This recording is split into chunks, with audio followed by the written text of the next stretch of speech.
नमस्कार, स्वागत है आप सभी का न्यूज इंडिया पर। आपके साथ मैं हूं आंचल कादियान। बुलेटिन की शुरुआत बड़ी खबर के साथ। तमिलनाडु के अवनियापुरम से बड़ी खबर। जली कुछ के दौरान बड़ा हादसा हुआ है। 2 पुलिसकर्मी समेत 45 लोग घायल। घायलों को इलाज के लिए अस्पताल में भर्ती करवाया गया है। इस वक्त की बड़ी खबर आपको बता रहे हैं। बड़ा हादसा हुआ है।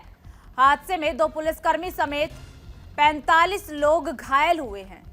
घायलों को इलाज के लिए अस्पताल में भर्ती करवाया गया है। इलाज जारी।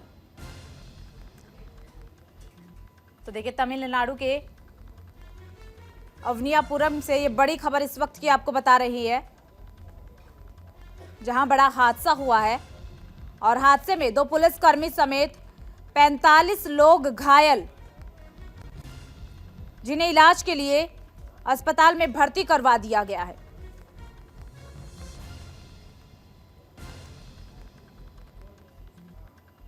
गंभीर रूप से घायल 9 लोगों के इलाज के लिए बताया कि रेफर भी किया गया है राजाजी अस्पताल में। 9 लोगों की स्थिति बेहद ही ज्यादा गंभीर थी, जिसे देखते हुए उन्हें राजाजी अस्पताल के लिए रेफर कर दिया गया है।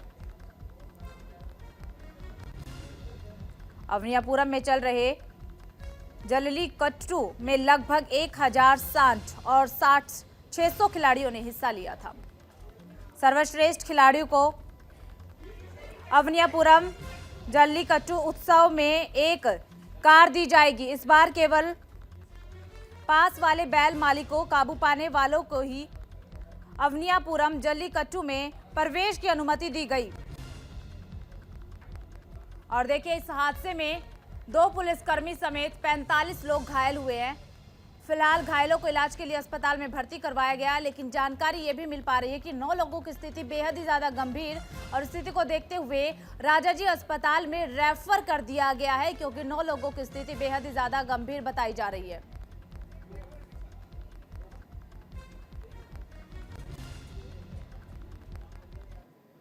और यूपी से इस वक्त की बड़ी खबर। अयोध्या पहुंचा कांग्रेस का प्रतिनिधि मंडल। अजय राय समेत वरिष्ठ नेता पहुंचे राम की नगरी अयोध्या। कांग्रेस प्रतिनिधि मंडल करेगा रामलला के दर्शन। कांग्रेस ने प्राण प्रतिष्ठा समारोह से दूरी बनाई है, लेकिन प्राण प्रतिष्ठा समारोह से पहले राम नगरी अयोध्या में पहुंचा है कांग्रेस का प्रतिनिधि मंडल, और रामलला के दर्शन भी करेगा। और देखिए, आपको बता दें कि कांग्रेस के शीर्ष नेतृत्व द्वारा अयोध्या में आयोजित प्राण प्रतिष्ठा कार्यक्रम में निमंत्रण ठुकराने के बाद राज्य इकाई द्वारा डैमेज कंट्रोल की कोशिश शुरू हो गई है। आज कांग्रेस का प्रतिनिधि मंडल रामलला के दरबार में हाजिरी लगाने अयोध्या पहुंचा है।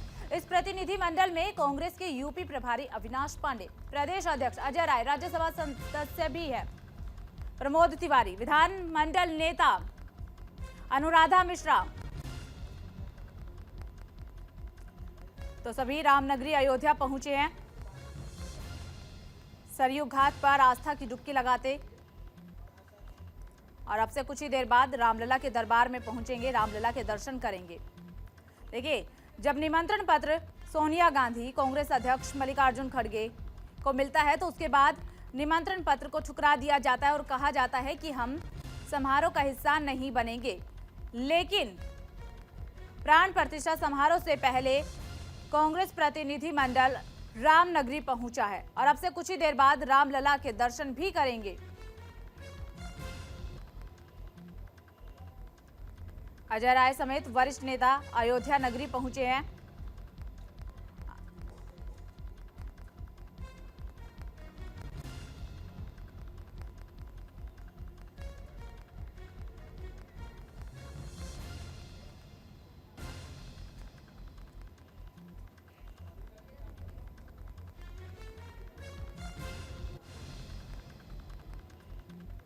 भगवान राम हम सबकी आस्था का प्रतीक हैं। हम सब भगवान राम सबके हैं और सबके भीतर भगवान राम हैं। और मैं अयोध्या पहली बार नहीं आया।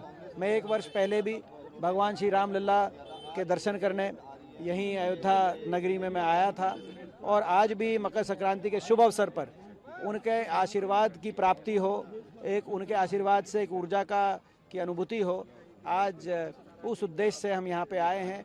भगवान राम सबके हैं, पूरे ब्रह्मांड, पूरी सृष्टि के भगवान राम हैं।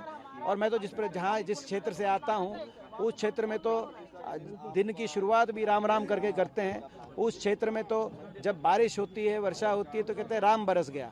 उस क्षेत्र में मजदूर और किसान अपने खेत में जब हल लगाता है या ट्रैक्टर करता है तो भगवान का नाम लेके कोई नया काम शुरू करता है। हमारी आस्था का प्रतीक है और आज उस रूप में हम आए हैं। प्राण प्रतिष्ठा कार्यक्रम पर बोले चंपत राय का बड़ा बयान आया है। और देखिए, राम मंदिर प्राण प्रतिष्ठा कार्यक्रम का ब्यौरा प्रेस कॉन्फ्रेंस कर चंपत राय की तरफ से दिया गया है। कहा गया है कि सभी तरह की तैयारियां पूरी हो गई है। 22 जनवरी दोपहर 12:20 पर प्राण प्रतिष्ठा की तैयारियां पूरी। चंपत राय ने प्रेस कॉन्फ्रेंस की है और प्रेस कॉन्फ्रेंस में ब्यौरा रखा है 22 जनवरी का, और कहा गया है कि प्राण प्रतिष्ठा की तैयारियां पूरी हो गई है। साथ ही आपको बता दें कि लक्ष्मीकांत दीक्षित कराएंगे प्रतिष्ठा, ये भी चंपत राय की तरफ से जानकारी दी गई। 150 से 200 किलो वजन की होगी प्रतिमा। प्राण प्रतिष्ठा होने वाली मूर्ति को कराया जाएगा अधिवास। तो आज चंपत राय की तरफ से प्रेस कॉन्फ्रेंस की गई और 22 जनवरी का ब्यौरा रखा गया।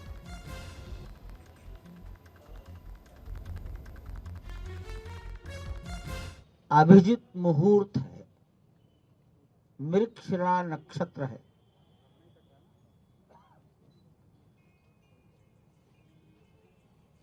प्राण प्रतिष्ठा दोपहर 12:20 पर प्रारंभ होगी।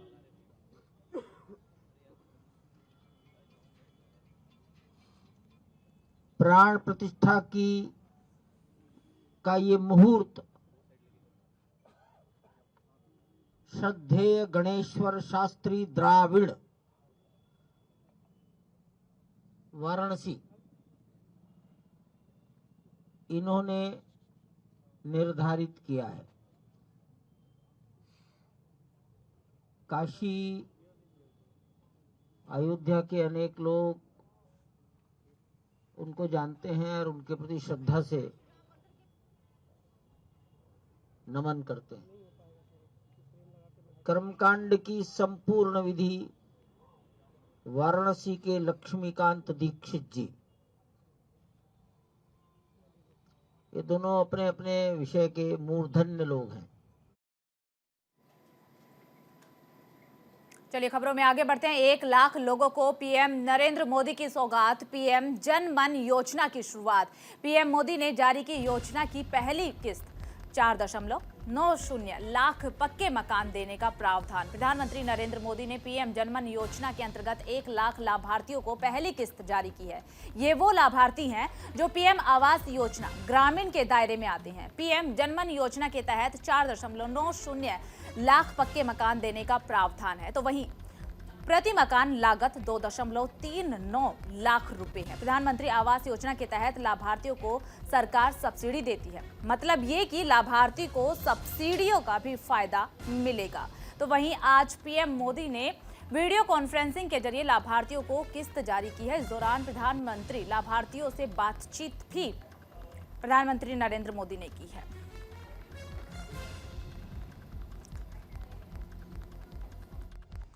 सांसद और विधायक कठिनाइयों में रहते हैं।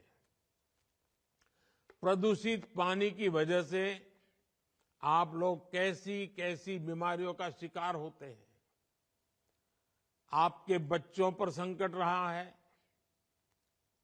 इस पर जितना ध्यान देना चाहिए उतना नहीं दिया गया। बिजली नहीं होने से कभी सांप, कभी बिच्छू, कभी जंगली जानवर का खतरा, गैस कनेक्शन ना होने से रसोई में लकड़ी के धुएं से होने वाला नुकसान, गांव तक सड़क न होने से कहीं पर भी आना जाना बहुत बड़ा सिरदर्द होता था। इस संकट, इस परेशानी से ही तो मुझे अपने इन गरीब जनजातीय भाई बहनों को बाहर निकालना है।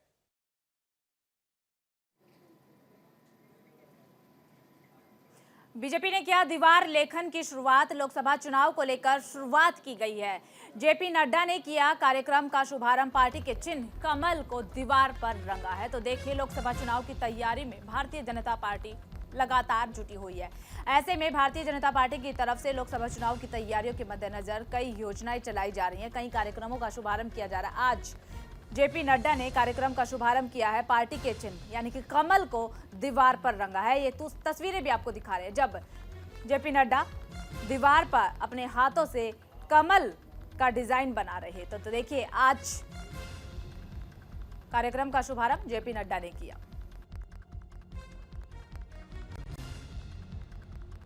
ऑल राइटिंग का कार्यक्रम आज से प्रारंभ हो रहा है। एक बार फिर से मोदी सरकार इस स्लोगन के साथ देश भर के हर एक बूथ पर ऑल राइटिंग का कार्यक्रम प्रारंभ होगा और हमारा प्रयास है कि भारतीय जनता पार्टी का एक एक कार्यकर्ता इस दीवार लेखन में अपने आप को आत्मसात करे, जोड़े और इस कार्यक्रम को सफल बनाए। यह जो आह्वान है कि एक बार फिर से मोदी सरकार, यह हमारा भारत की जनता से, भारत के आवाम से एक विनम्र अपील है। अध्यक्ष जगत प्रकाश नड्डा एक पेंटिंग कंपटीशन या कहें उसकी शुरुआत कर रहे हैं। आप देखिए, मैं इस वक्त खड़ा हूं दिल्ली के लोधी रोड के मेहरचंद मार्केट में, जहां बीजेपी के राष्ट्रीय अध्यक्ष जगत प्रकाश नड्डा एक बीजेपी की पेंटिंग यानी उस कमल पे जो बीजेपी का निशान है उसकी पेंटिंग कर रहे हैं। और दरअसल बीजेपी से के अध्यक्ष जगत प्रकाश नड्डा इससे पहले भी एक गोल मार्केट में इसी तरह का कैंपेन की शुरुआत कर चुके हैं। दरअसल बीजेपी 2024 के चुनाव को लेकर लगातार हर एक व्यक्ति तक पहुंचने की कोशिश कर रही है, जिसमें वो तमाम वो हथकंडे को इस्तेमाल कर रही है, जिसमें फोटो से लेकर नारे से लेकर हर एक मोर्चे को अपने अलर्ट किया गया है, जिसके चलते आज बीजेपी अध्यक्ष एक बार पेंटिंग कर रहे हैं जो बीजेपी है। और अगर आप इस तस्वीर को देखें तो तस्वीर बिल्कुल ही लोधी रोड के मेहरचंद मार्केट के ट्राई जंक्शन पे है, जहां की इसकी इंपॉर्टेंस इसलिए भी देखी जा सकती है कि जो भी व्यक्ति यहां से आएगा उसकी नज़र सीधे इस जगह पर पहुंचेगी और कहीं ना कहीं बीजेपी के उस सिंबल को वो याद करेगा और बीजेपी को समर्थन। चलिए खबरों में आगे बढ़ते हैं। आम आदमी पार्टी का बड़ा ऐलान, सुंदरकांड का पाठ कराएगी आम आदमी पार्टी। दिल्ली के सभी विधानसभा क्षेत्रों में होगा सुंदरकांड का पाठ। अयोध्या में राम मंदिर की प्राण प्रतिष्ठा से पहले आम आदमी पार्टी ने बड़ा ऐलान किया है। पार्टी हर महीने के पहले मंगलवार को सुंदरकांड का पाठ कराएगी। और देखिए, आपको बता दें कि आपके राष्ट्रीय प्रवक्ता और सरकार में मंत्री सौरभ भारद्वाज ने इस बात की जानकारी दी है। आम आदमी पार्टी का बड़ा ऐलान। आम आदमी पार्टी ने कहा है कि अब हर महीने के पहले मंगलवार को सुंदरकांड का पाठ आम आदमी पार्टी की तरफ से आयोजित किया जाएगा सभी विधानसभा क्षेत्र में। और इसकी जानकारी सौरभ भारद्वाज की तरफ से दी गई है।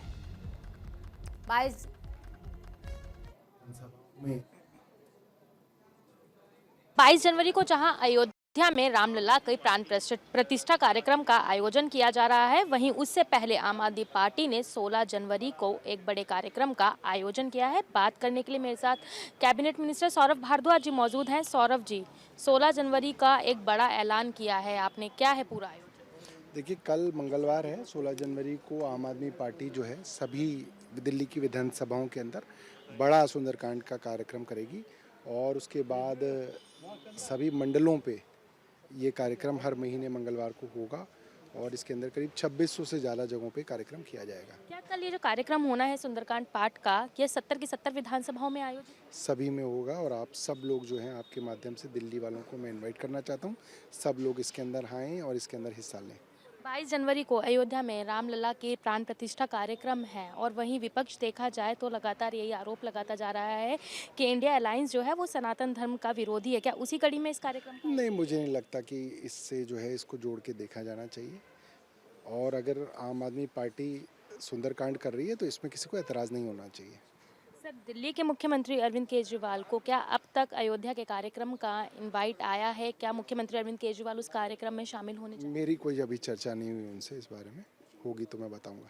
बहुत बहुत शुक्रिया हमसे बात करने के लिए। ये थे मेरे साथ सौरभ भारद्वाज, जिनका यही कहना है कि कल 16 जनवरी पर सभी 70 की 70 विधानसभाओं में जो है सुंदरकांड कार्यक्रम का आयोजन किया जाएगा और भारी मात्रा में इस कार्यक्रम में लोग भी शामिल होंगे। वीडियो जर्नलिस्ट भूषण के साथ भावना, न्यूज़ इंडिया, दिल्ली। चलिए खबरों में आगे बढ़ते और जिक्र बिहार का कर लेते हैं। बिहार के उप मुख्यमंत्री तेजस्वी यादव ने बीजेपी पर निशाना साधा है। उन्होंने कहा कि जब से महागठबंधन बना है तब से ही बीजेपी घबराई हुई है। जिस हिसाब से बिहार में नौकरियां दी जा रही है, आरक्षण बढ़ाया गया है, जाति आधारित गणना की गई है, इन सब से बीजेपी डर गई है। तेजस्वी यादव की तरफ से कहा गया है, जब से महागठबंधन बना है तब से भाजपा जो है घबराई हुई है। जब से आदरणीय लालू जी, मुख्यमंत्री नीतीश जी एक साथ आए हैं और जिस हिसाब से नौकरियां दी जा रही है, जिस हिसाब से आरक्षण बढ़ाया गया, जाति आधारित गणना की गई, स्वयं सहायक समूहों में से लगभग बहुत समूह का जो है हम लोगों ने मानदेय जो है वो बढ़ा दिया। कई पॉलिसीज हम लोगों ने लाया। बिहार में इन्वेस्टर्स मीट होता है, उसमें 50,000 करोड़ का MOU साइन होता है, तो लोगों में तो थोड़ा डर तो है। चल कांग्रेस सांसद राहुल गांधी की भारत जोड़ो यात्रा का आज दूसरा दिन है। राहुल ने इम्फाल वेस्ट के सेक मई से यात्रा की शुरुआत की है। बता दें कि 14 जनवरी को मणिपुर के थोबल से यात्रा की शुरुआत हुई थी। आज यात्रा का दूसरा दिन है। मणिपुर एक दिन के सफर के बाद यात्रा अब नागालैंड पहुंचेगी। राहुल गांधी की भारत जोड़ो यात्रा 2 दिन में 257 किलोमीटर और 5 जिलों को कवर करेगी। 66 दिनों तक चलने वाली ये भारत जोड़ो न्याय यात्रा देश के 15 राज्यों और 110 जिलों से होकर गुजरेगी। राहुल गांधी जगह जगह रुककर स्थानीय लोगों से बातचीत भी करेंगे। उनकी समस्याओं के बारे में जानने की कोशिश भी राहुल गांधी की तरफ से की जाएगी।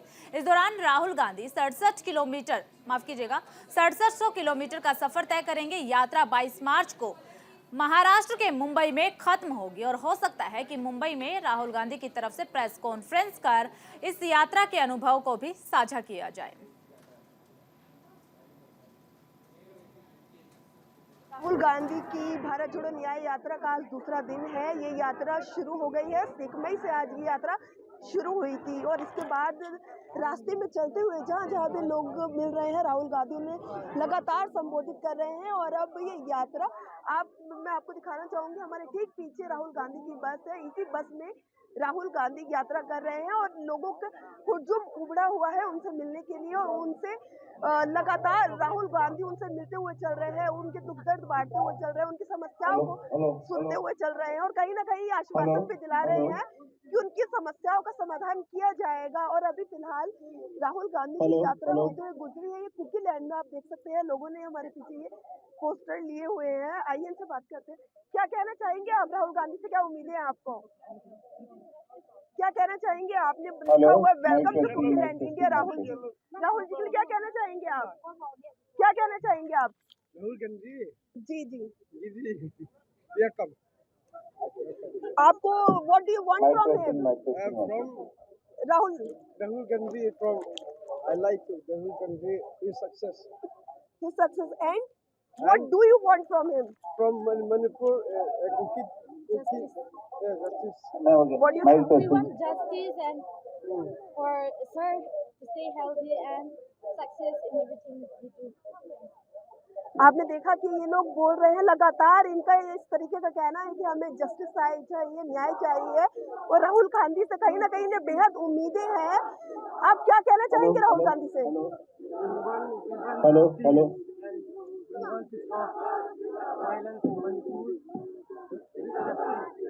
and we face this poster Kuki Land, so we want to solve the problem in Manipur. Hello. देखिए लगातार इन लोगों का कहना है कि मणिपुर में जो भी घटनाएं हुई पिछले 7-8 महीनों में उसको लेकर इन लोगों को कहीं ना कहीं जस्टिस चाहिए। कहीं ना कहीं बेहद दुख में है ये लोग और राहुल गांधी से बेहद उम्मीदें हैं। अब लगातार देख रहे होंगे राहुल गांधी भी ने ऐसे में आश्वासन दिला रहे हैं कि इनकी समस्याओं का वो 100% समाधान करेंगे और आगे देखना होगा कि किस प्रकार से राहुल गांधी की यदि ये सत्ता में आते हैं तो किस प्रकार से। देखिए हम दिखाना चाहेंगे राहुल गांधी यहाँ पे लोगों को संबोधित भी कर रहे हैं, लगातार लोगों से बातचीत कर रहे हैं, उनकी समस्याओं को जान रहे हैं। कांग्रेस की भारत जोड़ो न्याय यात्रा पर गजेंद्र सिंह शेखावत ने निशाना साधा है। क्या कुछ कहा है ये आपको सुनवाते हैं।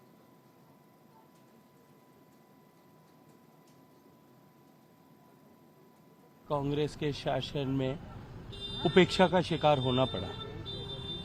और जिस तरह से पूर्वोत्तर भारत को भारत की मुख्य भूमि से अलग थलग करने के षड्यंत्र कांग्रेस के जमाने में हुए थे, आज पूरा पूर्वोत्तर भारत विकास की इस दौड़ में भारत के शेष हिस्सों से प्रतियोगिता करते हुए दिखाई देता है, कम्पीट करते हुए दिखाई देता है। जिस तरह से पूर्वोत्तर भारत का विकास माननीय प्रधानमंत्री जी के नेतृत्व में हुआ है, मणिपुर सहित अन्य सभी प्रदेश आज अपने आप को गौरवान्वित भी महसूस करते हैं।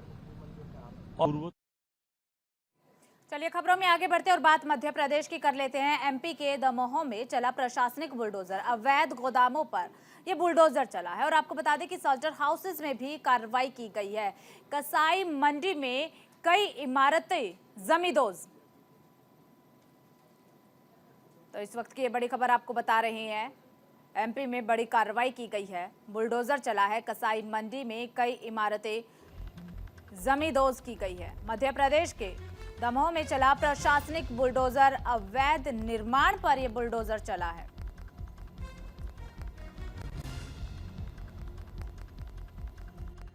अतिक्रमण के संबंध में कार्रवाई जारी है। हड्डी गोदाम के संबंध में जो को तोड़ने के संबंध में आदेश पारित हुआ था, उसका एग्जीक्यूशन किया जा रहा है। तो लगभग पूरा कार्रवाई चल रही है। अभी बहुत से सक्रिय है और प्रशासन सभी कार्रवाई के साथ चल रही है। यूपी के बलिया में बीजेपी के पूर्व विधायक एवं पूर्व संसदीय कार्य मंत्री आनंद स्वरूप शुक्ला ने समाजवादी पार्टी के नेता अखिलेश यादव पर हमला बोला है। उन्होंने राम मंदिर न जाने वाले बयान पर अखिलेश यादव को घेरा है। उन्होंने कहा कि अखिलेश कभी राम मंदिर नहीं जाएंगे। उनके स्वर्गीय पिता मुलायम सिंह यादव पर भी जमकर निशाना साधा और कहा कि अखिलेश अजमेर जाएंगे, चादर चढ़ाएंगे, लेकिन राम मंदिर नहीं जाएंगे। और क्या कुछ कहा है ये भी आपको सुनवाते हैं।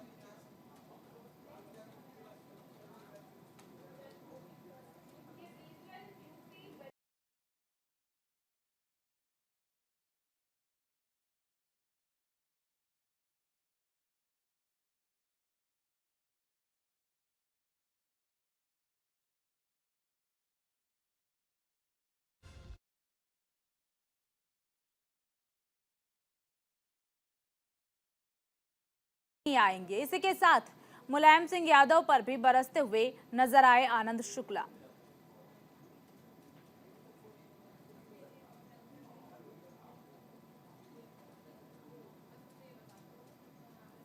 तो देखिए, आपको बता दें कि 22 जनवरी को प्राण प्रतिष्ठा समारोह जिसे लेकर के देश भर में तैयारियां चल रही है, निमंत्रण पत्र दिए जा रहे हैं। तो ऐसे में जब अखिलेश यादव को निमंत्रण पत्र मिलता है तो अखिलेश यादव की तरफ से कहा गया कि वो राम मंदिर नहीं जाएंगे। अब इसी बयान को लेकर आनंद शुक्ला की तरफ से पलटवार किया गया। और फिलहाल इस बुलेटिन में सिर्फ इतना ही। बाकी खबरों के लिए बने रहिए न्यूज इंडिया के साथ।